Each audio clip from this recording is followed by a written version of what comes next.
महानगरपालिकेमध्ये निवडणुकीच्या वेळेला अनेक उमेदवार फॉर्म भरतात. त्या ठिकाणी असलेले संबंध किंवा त्या ठिकाणी असलेली लोकप्रियता ही त्या स्थानिक लोकांना माहिती असते.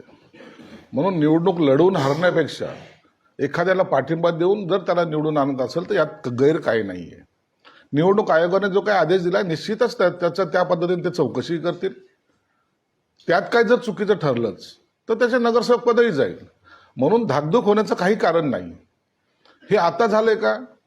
नगरपालिकेला सुद्धा निवडणुकीमध्ये अशा अनेक ठिकाणी असे प्रकार झालेले आहेत की ज्या ठिकाणी लोकांनी बिनविरोध सुद्धा निवडून दिलेले नगरसेवक आहेत. म्हणून हे निवडणुकीमध्ये बिनविरोध निवडून येऊ नये असं काही नसतं. परंतु ज्यांची ताकदच नाही, ज्यांची कुवतच नाही, ज्यांना नगरसेवकासाठी उमेदवार मिळत नाही, असे लोक आता आरोप करतायत आणि निवडणूक आयोगाने त्याची दखल घेतलेली आहे. म्हणून जे होईल ते निवडणूक आयोग ठरवेल. मग त्यांनी ठरवल्यानंतर सुद्धा निवडणूक आयोगावर आरोप करण्यापर्यंत तुमची मजल जाणार हे आम्हाला माहिती आहे. म्हणून जनतेचा कौल हे मानायला पाहिजे आणि त्या पद्धतीने ही निवडणूक सुद्धा जी चाललेली आहे ती अक्षरशः निवडणूक आयोगाच्या निर्देश जे आहेत त्यानुसार चाललेली आहे. दुसरं असं आहे की सामना वृत्तपत्रासाठी खासदार संजय राऊत हे ठाकरे बंधूंची मुलाखत घेणार आहे. सामना दरवेळेला करतोय, काय नवीन काय आहे? लोकसभा असेल, विधानसभा असेल, महानगरपालिका असेल, अशा वेळेला ही मॅरेथॉन मुलाखत घेतली जाते शेवटच्या 3 दिवसामध्ये. आणि आता ठाकरेची तोप धडधडणार, सगळे फुसकेबार असतात, तेच विषय असतात.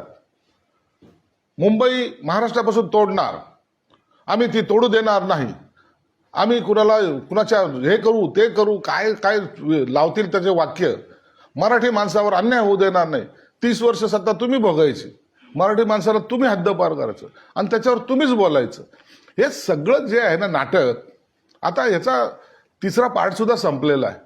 म्हणून आता एक वेगळा प्रयत्न या माध्यमातून केला. जेवढं काही फायदा होईल तेवढा करायचा त्यांचा प्रयत्न असतो. परंतु आता लोक ह्या गोष्टीपासून वैतागलेले आहेत, कंटाळलेले आहेत. लोक विचारतायत मुंबईमध्ये खड्डे 25 वर्ष का राहिले? काय उत्तर आहे? लोकांना पाणी का मिळत नाही? काय उत्तर आहे?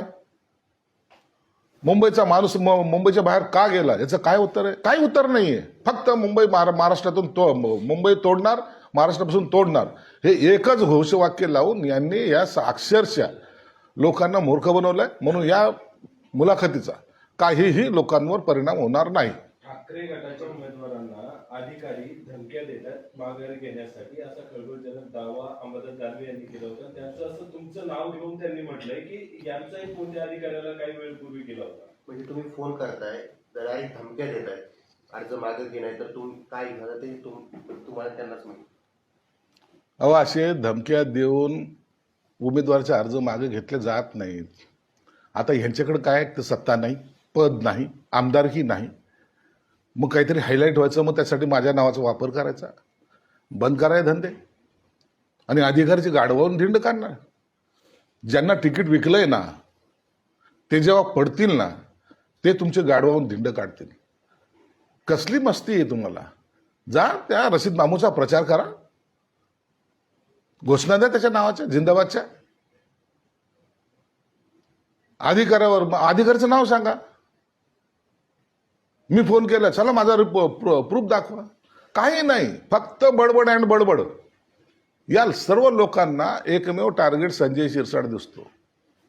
त्यांना असं वाटतं की नाही याला टार्गेट केलं तर काही परिणाम होईल.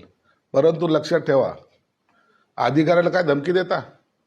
तो कार्यकर्ते जेव्हा तुम्हाला धरेल ना रस्त्यावर, ज्यांच्याकडून पैसे घेऊन तिकीट दिलेत, तेव्हा तुम्हाला तुमची लायकीत कळेल.